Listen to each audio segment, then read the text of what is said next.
Super ஐயா, அருமை ஐயா, அருமை ஐயா. சைவ நெறியில சொல்லுங்க ஐயா. எனக்குமா சைவம் சைவம் சைவத்துக்கு வந்து அசைவத்துக்கு இந்த பரிகாரம் வச்சுக்கோங்க.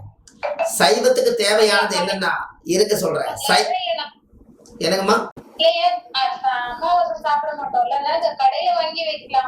அம்மா அமாவாசைன்னே வச்சுக்காதீங்க. அமாவாசைங்கிறது ஒரு பொதுவா சொல்றதுதான். நீங்க ஞாயிற்றுக்கிழமை எடுத்தாலும் நீங்க கால பைரவருக்கு வச்சு பாருங்க. ஏன் கால பைரவருக்கு வைக்க சொல்றேன்னு நீங்க யாராவது சொல்லுங்க பாப்போம்.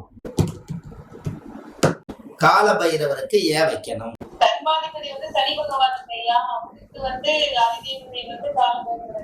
Very good. கால பைரவருக்கு சொல்லுங்க. திருவாதிரை நட்சத்திரம் Kala Bhairavar. Super super super. சரி, சூப்பர் ஐயா.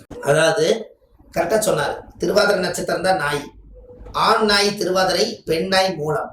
அப்போ இந்த கால பைரவர்கிட்ட ஒரு ரகசியம் உண்டு. அது என்ன ரகசியம் கேட்டீங்கன்னா, நாம இந்த கோயிலுக்கு எத்தனை முறை நீங்க வந்துட்டு போறீங்களோ, அதுவும் நீங்க இந்த நாட்டுல என்னென்னலாம் செஞ்சுட்டு இருக்கிறீங்களோ நல்லது கெட்டது, அது எல்லாமே ஏட்டுல காலத்தை நிர்ணயம் பண்ணக்கூடிய கால பைரவர் தான் கால பைரவர். எந்தெந்த திசா புத்தியில உனக்கு என்னென்ன கொடுக்கணும்னு சொல்லி இறைவன் எழுதின ஏட்டு மாதிரி கால பைரவர் தான் எழுதி வைப்பாராம். அதனாலதான் காலத்தை நிர்ணயம் பண்ணக்கூடியவர் கால பைரவர். அதனால கால பைரவருக்கு நீங்க சாப்பாடு கொடுத்தால், எத்தனையோ பாவங்கள் செய்யறதுக்கு நீ பிறவி எடுத்திருந்தாலும் கூட என்னோட பாவமெல்லாம் குறைஞ்சு புண்ணியம் வேணும்னு சொல்லி எனக்கு நீ சாப்பாடு கொடுத்தியே, உன்னோட ஏட்டை எடு, உன்ற ஜாதகத்தை கொண்டா, இப்போ உனக்கு என்ன திசா புத்தி நடக்குதுன்னு பார்த்து இப்பவே உனக்கு மாத்தி விடுறேன்னு சொல்லி காலத்தை மாத்தி கோலத்தை வாழ வைப்பாரா கால பைரவர். எப்படி ஐயா? இன்னைக்கு ஒருத்தர் கூப்பிட்டாங்க ஐயா. அவங்க முனீஸ்வரனுக்கு வேண்டியிருந்தாங்களாமா, கோழி வந்து கொடுக்குறேன்னு சொல்லிட்டு அது போய் கொடுக்கும் போது நாய் வந்து கட்டிட்டு போயிடுச்சு, அதனால என்னால படைக்க முடியல அப்படின்னாங்க. சரிங்க, நான் வந்து அது விட்டுருங்க, இன்னொன்னு வாங்கி வந்து புதுசா வந்து வச்சிருங்க. அது கால பைரவருக்கு போயிட்டு நெய் விளக்கு ஏற்றிட்டு நாய்க்கு வந்து பிஸ்கட் போட சொன்னாங்க ஐயா. நீங்க அதான் நான் சொல்றேனே, இதை விட ஒரு பெரிய புண்ணியம் எதுவுமே இல்லைங்கம்மா. அதனால அந்த காலத்துல சாப்பாடு கிராமங்கள் எல்லாம் பாத்தீங்கன்னா கறிஞ்சோறு உட்காந்து சாப்பிடுவாங்களாம். இது நாய் எதுக்கால பார்த்துக்கிட்டே இருக்குமா. பார்த்துட்டு இருந்தாலும் பரவாயில்ல, அது சாப்பிட்டு முடிச்சுட்டு எனக்கு அந்த எலும்பாவது கொண்டு வந்து போடுவாங்க, அதைவாது சாப்பிடலான்னு சொல்லி போட்டு அது வீட்டு வாசலே உட்காந்து தெருநாய் எல்லாம் வந்து உட்காந்து அந்த வாசத்துக்கு வந்து உட்காருமா.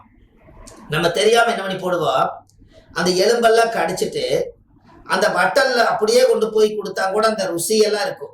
அதை எடுத்து அந்த கொஞ்ச நெஞ்சம் இருக்கிறது வந்து அந்த நாய் கடிக்கும். நம்ம என்ன பண்ணிருக்கோம்னா, கீழே வச்ச எலும்பு எடுத்து வட்டலை போட்டு ஒரு சொம்பு தண்ணி கொடுத்து கழுவி அது எப்படியோ தின்னு போதுன்னு இந்த எலும்பு அப்படி தூக்கி வீசுவோம்.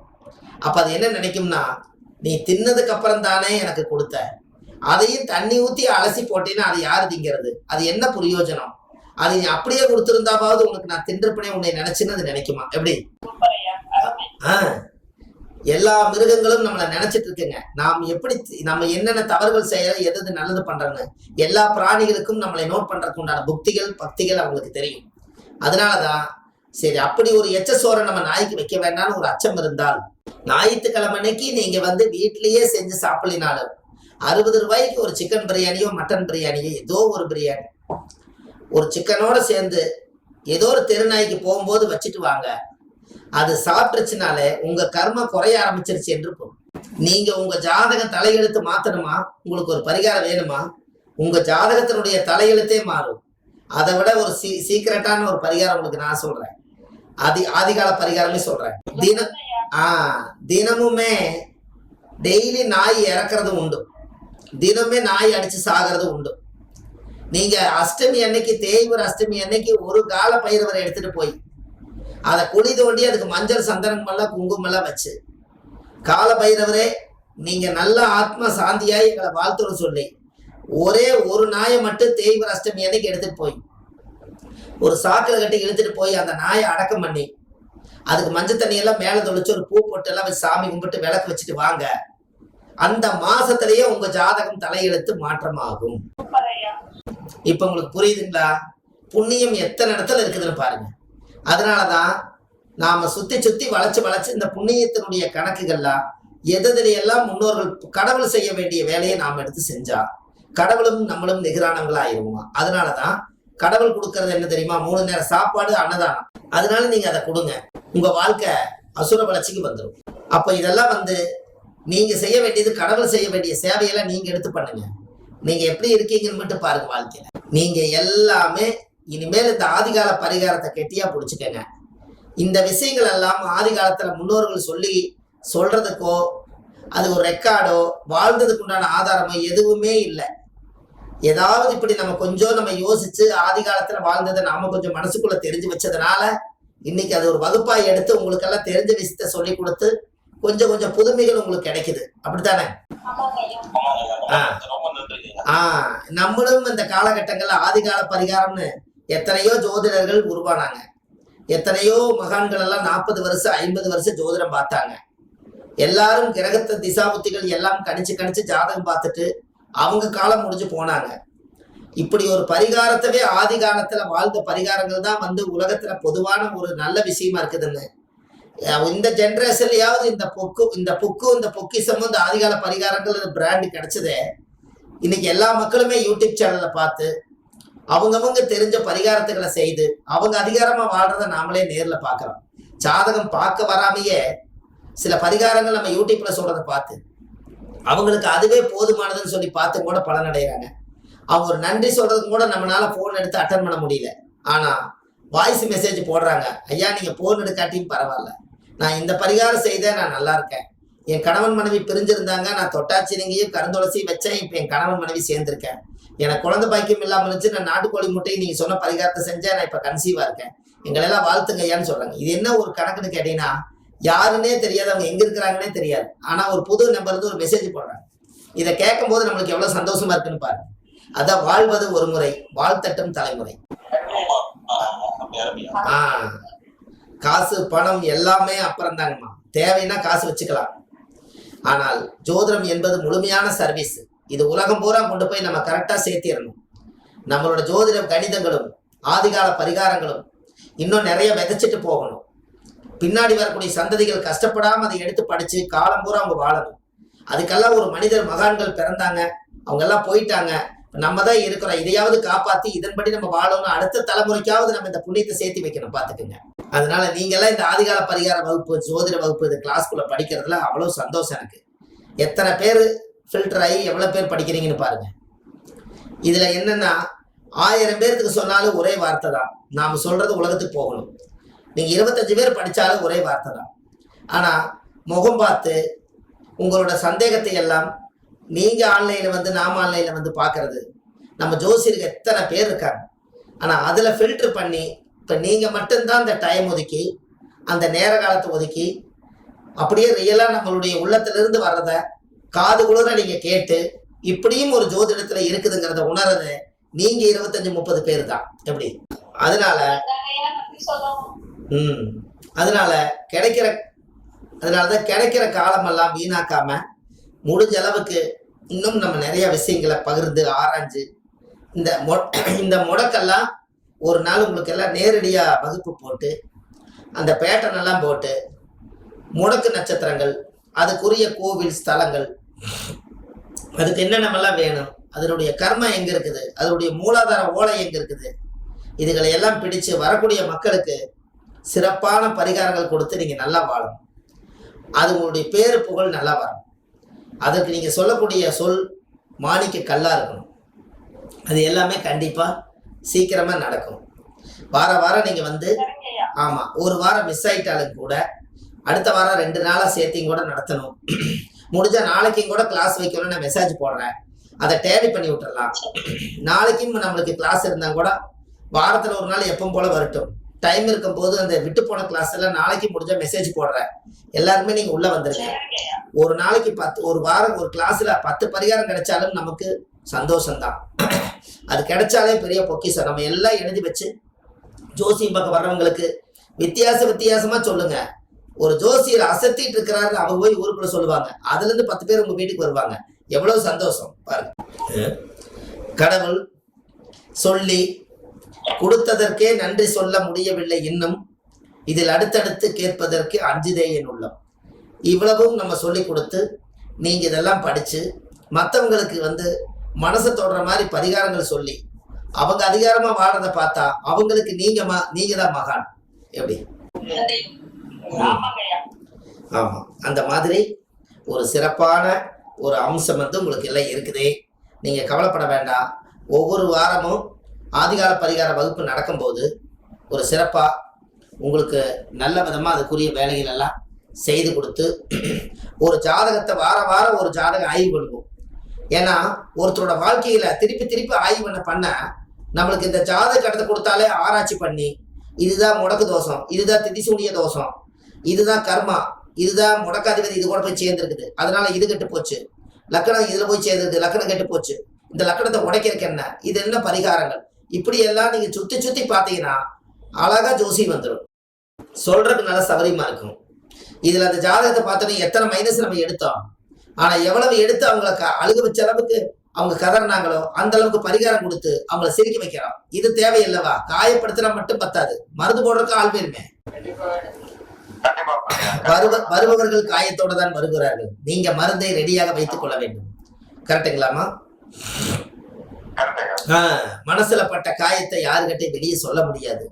பெண்கள் அவ்வளவு சீக்கிரமா யாருகிட்டையும் ஒரு ஆண்கள் கிட்ட ஜோதிடம் பார்க்கும்போது ஆண்கள் கிட்ட நம்மளோட விஷயத்த ஓப்பனா சொல்லிட்டா அவங்ககிட்டையும் கூட நம்ம வீக் ஆயிருமோன்னு சொல்லி போட்டு கூட மனசுல அடக்கி வச்சுட்டு அவங்க வருவாங்க.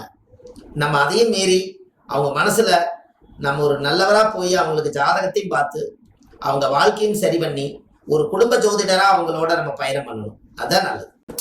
அதனால நீங்க தர்ம சேவைகள் எல்லாம் நிறைய செய்யுங்க. இந்த தர்மம் தான் தலை காக்கும். தர்மம் தலை காக்குன்னா என்னங்க? இந்த தலை இந்த தலை தான் எல்லாமே மூளையா. இந்த மூளை, ஹார்ட் டிஸ்க்கு, எந்திரிச்சு நடந்து போக சொல்றது, உட்கார சொல்றது, நம்ம யாரெல்லாம் சேவ் பண்ணி வச்சுக்கிறது எல்லாம் இந்த தலை தானா. இந்த தலைக்கு கண்டங்கள் அந்த காலத்துல வரக்கூடாதுங்கிறதுக்காக இப்ப ஹெல்மெட் போட்டிருக்காங்க. அந்த காலத்துல ஹெல்மெட்டே போடலினாலும் அட போப்பா தர்மம் தலை காக்கும் அப்படின்னு சொன்னதுக்கு காரணமே இந்த தர்மம் இந்த தலையை மட்டும் காத்துருச்சுன்னா அதுக்கப்புறம் சொல்றதுக்கு எதுவுமே இல்லை. அதுதான் தர்மம் தலை காக்குமா. இனிமேல் நீங்க தர்மம் செய்யுங்க, உங்க தலையை காக்கட்டு, தலையில இருக்கிற தோஷம் இறங்கி புண்ணியமா மாறட்டும். சரிங்களா? ரொம்ப சந்தோஷம். இந்த வாரம் உங்களுக்கு கிளாஸ் எல்லாம் எப்படி இருந்துச்சுன்னு சொல்லுங்க. ரொம்ப சந்தோஷம். கொஞ்சம் விட்டு வந்துச்சு. நான் அடுத்த வாரம் நிறைய நாளைக்கு நீண்ட நாள் இருக்கிற மாதிரி பணம் கட்டி ஒரு நெட்ல இருந்து நான் உங்களுக்கு கனெக்டிவிட்டி வாங்கிடுறேன். இவ்வளவு கட்ட ஆகாது. நம்ம ஓப்பன் பண்ணா 1.5 மணி நேரம் 2 மணி நேரம் பேசுற அளவுக்கு நான் ஸ்ட்ராங் படுத்திடுவேன். முடிஞ்சா நாளைக்கும் கூட வாங்க முடிஞ்சா வாங்கிடுறேன். ஆமா, பயிற்சி. ஆமா, யாருக்கு இதை பகிர்ந்து நீங்க அப்படியே காத்துல விட்டுறாதீங்க. உங்க அளவுக்கு நீங்க பொக்கிஷமா வச்சு முதல் நீங்க வளர்ந்துட்டு உங்களை யாரு உங்களுக்கு மாணவரா வராங்களோ அவங்களுக்கு நீங்க சொல்லி கொடுங்க. அதுக்கு முன்னாடி நீங்க படிக்கிற பொக்கிஷத்தை பொக்கிஷமாவே வைங்க. அது உங்களுக்கு சந்தோஷம் தானே. எப்பவுமே நம்ம ஜோதிட வகுப்புல எங்கேயோ ஒரு மூலையில படிச்சிருக்க மாட்டாங்க. அந்த நோட்டை கொடுங்கன்னு வாங்கி எழுதுவாங்க. அது குருவோட கல்வி. அது குருகிட்ட முறையா படிச்ச கல்வி. அதை வாங்கி ஒரு ஜெராக்ஸ் எடுக்கிறதோ அதை போட்டோவை எடுக்கிறதோ 5 நிமிஷம் வேலைதான். ஆனா அது பூரா நம்ம கிட்ட வந்துருச்சேன்னு நினைச்சிட்டு அவங்க பவக்குன்னு வாங்கி வச்சுக்குவாங்க. பாருங்க, அதை எடுத்து அவங்களால படிக்க முடியாது. சோதனைகள் வந்துகிட்டே இருக்கு, வேற வேலையை பார்ப்பாங்க, அதை படிக்க மாட்டாங்க. அவங்களோட என்ன ஆதங்கன்னா அதை வாங்கிடணும். நிறைய வாங்கி அழுங்காம கிடைக்கிறதா வாங்கி வைப்பாங்க. ஒரு 4வது ரிஸ்க் எடுத்து அவ்வளவு கஷ்டப்பட்டு அவங்க படிச்சதை வாங்கணுமே, உட்கார்ந்து படிச்ச ஒரு பலன் சொல்ல தெரியுமான்னு பாருங்க, தெரியாது. ஏன்னா குருவுடைய கல்வியா இருந்து டைரக்டா வர்றதுக்கும் குருகிட்ட இருந்து வாங்கி அவங்ககிட்ட இருந்து அவங்க தெரியாம வாங்குறதுக்கு வித்தியாசம் இருக்கு. அதனாலதான் குறி இல்லாத வித்தை குருட்டு வித்தை. அதனால நீங்க எனக்கு கிடைச்ச பொக்கிஷம் நீங்க நல்ல தரவா படிச்சு உங்ககிட்ட கெஞ்சி கூத்தாடி நிறைய விஷயம் போட்டிருக்குதுன்னு எனக்கு கொஞ்சம் சொல்லி கொடுங்கன்னு யாரு மன்றாடி உங்ககிட்ட ஒரு நவகிரகமே வாழுதுன்னு சொல்லி யாரு உங்களை நம்பி இருக்காங்களோ அவங்களுக்கு ஆத்துமாத்தமா நீங்க சொல்லி கொடுங்க. இத காத்துல பறக்க விட்டுட்டா அது பஞ்சபூதத்துக்குள்ள கலந்து போச்சுன்னா இது எங்க நடந்தது எப்படி போச்சுன்னு தெரியாது. அதனால ஒரு பரிகாரங்களும் முத்தான பரிகாரங்கள். அவ்வளவு சுலபமா எங்கேயும் வெளிய விடாதீங்க. ஜாதகம் பார்க்க வர்றவங்களுக்கு மட்டும் இந்த பலன் நீங்க சொல்லுங்க. உங்களுக்குன்னு ஒரு கால கணக்கு இருக்குது. நீங்க சொன்ன பரிகாரம் போல எழுதி வச்சிருக்கீங்க. அதையெல்லாம் எப்ப நீங்க வெளியிடணும், நீங்க எப்ப ஜோதிடரா இருந்து அரசாளணும், எப்ப நீங்க ஆசிரியர் பட்டம் வாங்கணும், அதுக்கப்புறம் நீங்க எத்தனை பேருக்கு சொல்லிக் கொடுக்கணும்னு உங்களுக்கு நல்ல டைம் பார்த்து உங்களுக்கு நான் சொல்லித்தரேன். அப்ப பரிகாரம் இது வரைக்கும் விட்டு போன பரிகாரம் முதல் கொண்டு எல்லாம் ஏட்டு ஜெட்டு ஒரு சிலபஸ் மாதிரி நீங்க எழுதுறதெல்லாம் கனெக்ட் பண்ணி நம்ம கிட்ட யாரெல்லாம் முறையா படிக்கிறாங்களோ அவங்களுக்கு நல்ல ஒரு பேக்கேஜை ஒன்று கொடுத்துருவோம். ஆமாங்க, கோயம்புத்தூர்ல கிளாஸ் போட்டுடலாங்கம்மா. ஆதிகால பரிகார வகுப்பு கண்டிப்பா போடலாம். ஒரு நாள் நம்ம அனுமதி வாங்கி நம்ம கண்டிப்பா எல்லாரும் ஒரு நாள் நேரடியா சந்திப்போம். இப்போ இருக்கக்கூடிய சூழ்நிலையில உங்களுக்கு கொஞ்சம் ஜாதகம் பார்த்துக்கிட்டே இருக்குது. சென்னையில ஒரு ஆபீஸ் பண்ணலான்ட்டு இருக்கிறாங்க. அந்த ஒரு வேலைகள் போயிட்டு இருக்கிறதுனால தான் இடையில எனக்கு அந்த டைம் கிளம்ப வரதில்ல. ஒரு வேளை திங்கட்கிழமையே நம்மளுக்கு ஜோதிட கிளாஸ் மிஸ் ஆனாலும் செவ்வாய்க்கிழமையோ புதன்கிழமையோ அந்த நாள் நம்ம எப்படியாவது அதை எடுத்து விட்டுறலாம். உங்களுக்கு எந்த வாரமும் மிஸ் ஆகாது. நான் முடிஞ்ச நாளைக்கு உங்க லைன்ல வரேன், அந்த கிளாஸ் நம்ம அட்டன் பண்ணிடலாம். சரிங்களா? அது ஒரு 3/4 மணி நேரம் ஆயிருச்சு. ஆமா, மணி 10 மணி 12 நிமிஷம் ஆயிருச்சு. அதனால விட்டு போனதெல்லாம் இருந்திருக்கலாம். நீங்க எல்லாம் ரொம்ப சந்தோஷமா சாப்பிட்டு எல்லாம் மனநிறைவா ரெஸ்ட் எடுங்க. நம்ம மீண்டும் சந்திப்போம். நன்றி, வணக்கம். ரொம்ப நன்றிங்கம்மா. வணக்கங்கம்மா. ரொம்ப நன்றி. இந்த கிளாஸ் இப்ப படிச்ச வீடியோவை நான் இப்பவே உங்களுக்கு சென்ட் பண்ணி விட்டுறேன். இது மாத்தி வச்சிருந்தோம்னா மிஸ் ஆயிருது. இப்ப நம்ம படிச்ச வீடியோவை இப்பவே நம்ம குழுவுல போட்டுறேன். நீங்க எல்லாம் பத்திரப்படுத்தி வச்சுக்கோங்க. நன்றிங்கம்மா. வணக்கங்க. வணக்கம். நன்றி. என்னங்கய்யா? எல்லாமே உங்களுக்கு அனுப்புறேன். இப்ப நான் கிளாஸ் எடுத்து உங்களுக்கு அனுப்புறேன். நன்றிங்க ஐயா. வணக்கம். எல்லாருக்கும் வணக்கம் ஐயா. இரவு வணக்கம். நல்லபடியா தூங்குங்க.